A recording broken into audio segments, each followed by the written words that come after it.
বউয়ের কথা না শুনলে যা হয় আর কি। কালকে থেকে যেহেতু রোজা, তো আপনাদের ভাইয়াকে আমি বারবার করে মানা করেছিলাম এসব ভাজা পোড়া চিকেন চাপ না আনতে। রোজা থেকে সারাদিন খালি পেটে থাকার পরে ইফতারিতে এমনিতেই ভাজা পোড়া খাওয়ার পরে কিন্তু অনেক গ্যাস্ট্রিকের প্রবলেম হয়ে যায়। তারপরেও কে শুনে কার কথা, আমার ভাইয়া আর আপনাদের ভাইয়া দুজনে মিলে গিয়ে নিয়ে আসলো চিকেন চাপ। আর চিকেন চাপটা কিন্তু একদমই ভালো ছিল না, কিছু জায়গায় একদমই কেমন পুড়ে গিয়েছিল, আবার কিছু জায়গায় শক্ত।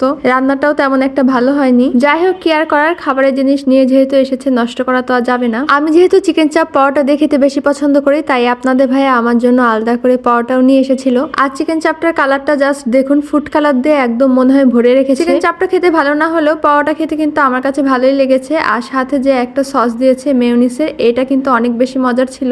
শুধুমাত্র এই সসটা থাকার কারণেই কিন্তু আমি এই চিকেন চাপটা খেতে পেরেছিলাম। তবে এটার সাথে যে শসা সালাদটা দিয়েছে, এইটা আমার কাছে একদমই ভালো লাগেনি। এটা তো আমি শুধুমাত্র একবার খেয়ে রেখে দিয়েছি, একটুও ভালো ছিল না। কোনো খাবার খেয়ে আমি কিন্তু সহজে খারাপ বলি না, যতক্ষণ না সেটা আমার কাছে খুব বেশি খারাপ লাগে। তবে সত্যি এই চিকেন চাপটা কিন্তু একদমই ভালো ছিল না, আর দামটাও অনেক বেশি রেখেছিল। তো এই ছিল আমাদের রোজার আগের দিন রাতের খাবার। আজকে ভিডিওটা তবে এই পর্যন্তই। সবাই ভালো থাকবেন, সুস্থ থাকবেন এবং আমাদের জন্য দোয়া করবেন। আল্লাহ হাফেজ, আসসালামু আলাইকুম।